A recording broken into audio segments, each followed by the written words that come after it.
Hello and welcome into the latest edition of ESPN FC. Kay Murray, Alejandro Moreno and Stevie Nicol here in the studio. And I don't know if you guys have heard, but there is a vacancy for the managerial position at Liverpool to fill. Yes. All this coming after Arne Slot was sacked on Saturdays. We take a look at some of the names that have been touted to be the Dutchman's replacement. But it is very much that name at the top, Andoni Iraola, who is very much the front runner. And if the reports are to be believed as we go to air today, this story continues to develop. Let's welcome in our Liverpool correspondent, Beth Lindop, now to tell us more about this developing situation, Beth. Yeah, well, I mean, first of all, I'm surprised Stevie's name isn't on that list. But how do you know I wasn't contacted though? Oh, breaking news! Breaking news. But yeah, I think obviously failing that, it's going to be Andoni Iraola. You know that there is a lot of nuance to the articles that have come out over the past few days. You know, opening talks, progressing in talks, reaching a verbal agreement. But I think ultimately Liverpool have decided that he is their man. I think he has been for a little while. I think they've used someone who was on their radar as potentially becoming Arne Slot's successor at Anfield. And yeah, it's a big step for him to come from Bournemouth, who he's done a fantastic job with. He's made them an incredibly exciting team to watch. One of the best teams in the Premier League to watch this season.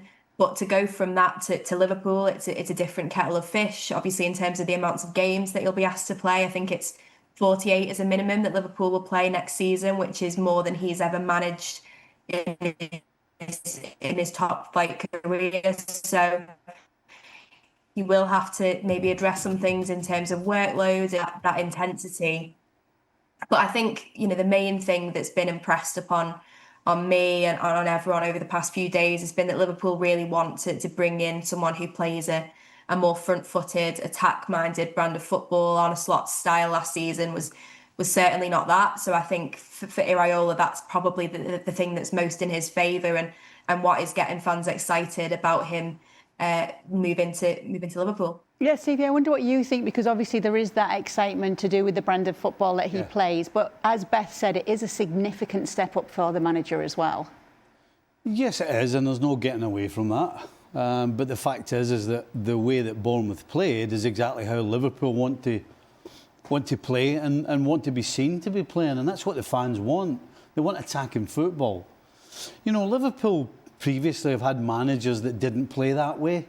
Like Rafa Benitez is a perfect example. I didn't particularly like the way Liverpool played under him, but he got results. He was successful, and so fans will put up with that. But when you have the type of squad that Liverpool had, and then the type of football that they played with that squad, Liverpool fans didn't want to see that anymore under Slot. And so we're basically doing a 360, as Craig would say. And we're going with a guy who it's all about attacking football. And there is no question. So 180. I thought Craig said 360. Craig called it a 360. I know, but it's 360. Oh yeah, 180. Yeah, it's a 180. Because otherwise we're back at Arne Slot, whatever obviously. number you want. So yeah, this is perfect. But again, as you started with, you can't get away from the fact that moving from a mid-table side, a side that's only real remit is to stay up, to go into one of the juggernaut teams on the planet, is a step up.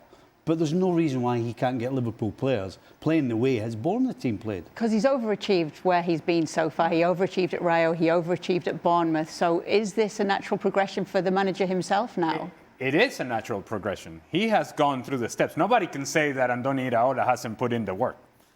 When you see the full screen we just showed, and you have the amount of wins that he had with Rayo Vallecano, a team whose goal is mainly to stay up in La Liga, to survive, and he made that group so successful that he had a positive record at Rayo Vallecano, it tells you something. It's a similar story to Bournemouth. So it's a step up from Rayo Vallecano to Bournemouth, and you see again the evolution and the growth in which you're winning a bunch of games at Rayo Vallecano and you're winning a bunch of games at Bournemouth.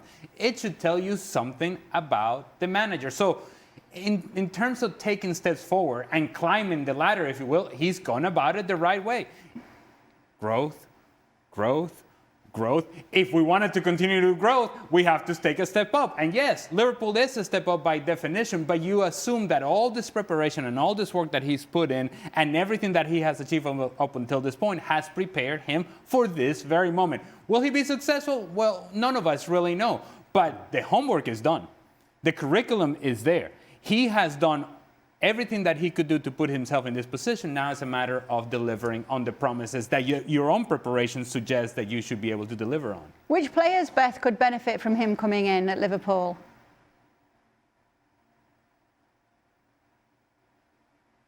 Well, I think the obvious one is Milos Kerkez, because obviously Liverpool signed him from Bournemouth, and it was under under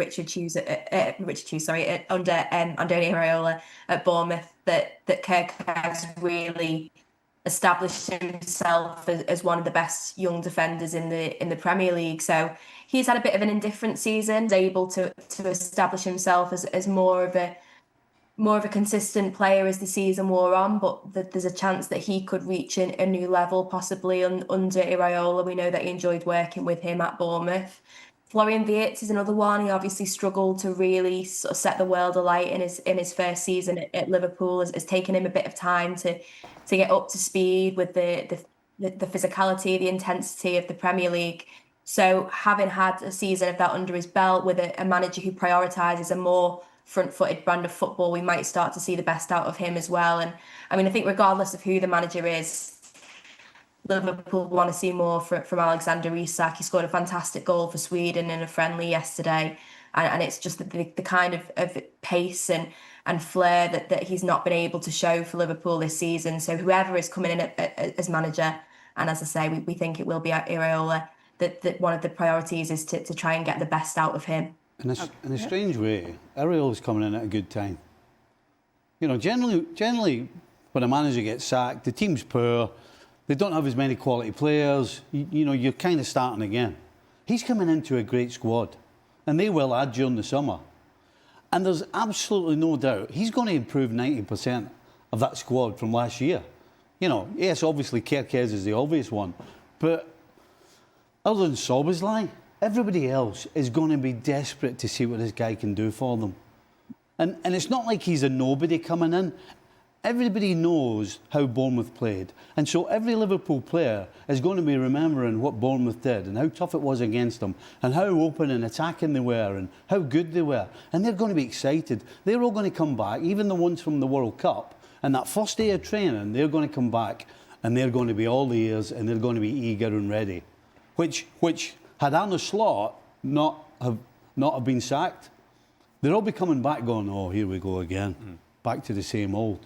So this is huge. And all these players individually, to your point, Stevie, most of them know that they had a down year. Yep. Most of them know that they had an underperforming year. Now, it takes a little bit of self-awareness to understand, okay, I've had a down year, now I have to come to this season and improve upon that. And let's just say, just to throw a number out there, if you have 11 players and 10 of them underperform, but you get 7 or 8 of them actually performing at the level that is expected of them, well, there is improvement right there.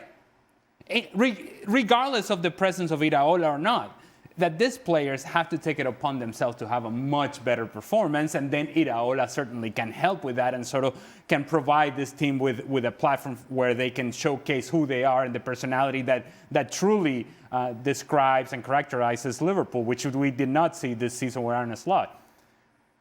I think some of it has to do with the individuals understanding we had a terrible year. It has to be better.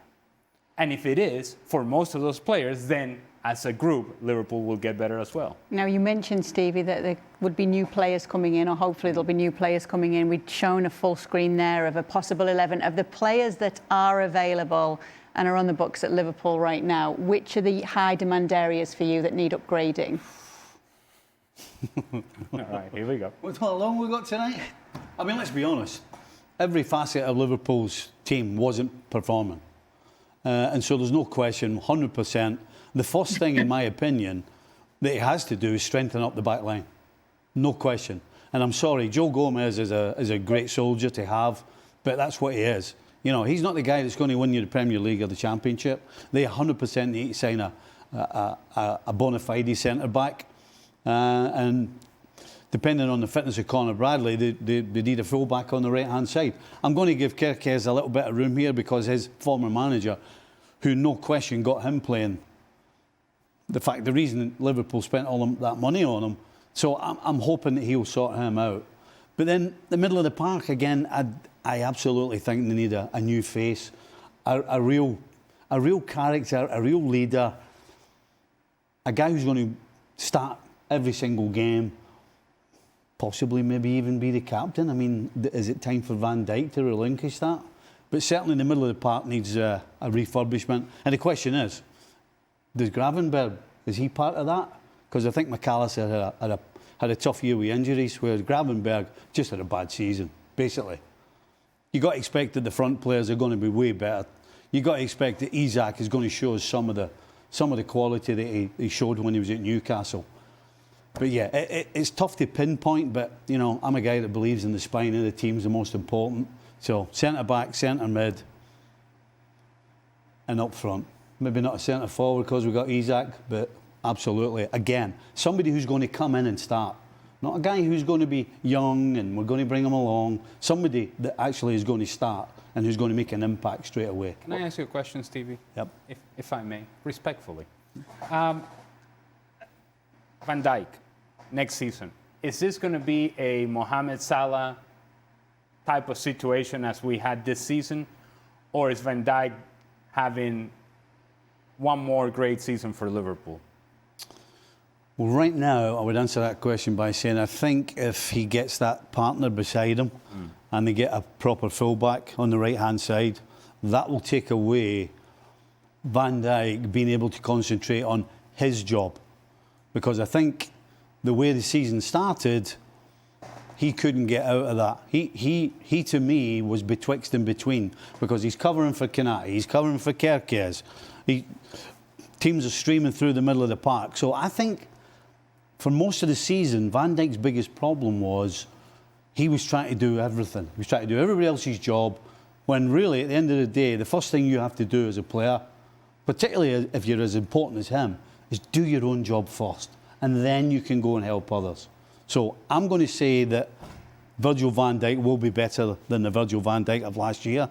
So yeah, I think we'll see it. If he isn't, well, if he isn't, they need another centre back, and they have to be strong enough to do what they did with Mo Salah. And if he's not performing, you have to sit on the bench. I mean, it seems harsh to say considering how good he's been for Liverpool, but that's the truth of the matter. If you want to win the Premier League and you want to be trying to win the Champions League, you need to make some tough decisions. And a tough decision would be not to play him, but hey, he will start the season. After that, it's up to him. We were giving out a number of free wishes today, Beth, but Stevie's used up most of them. So if we were to give you two onto which positions need strengthening, what would they be?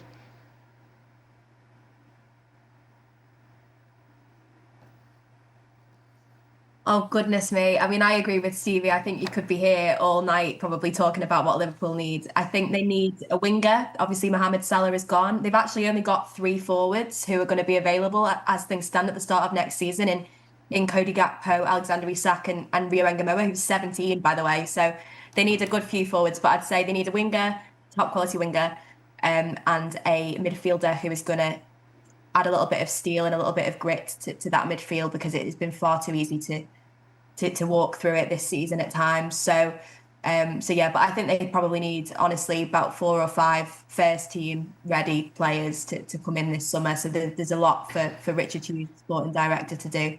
Thanks for joining us, Beth. It looks as though you might have a couple of busy days ahead of you. So we look forward to hearing from you again soon here on ESPN FC.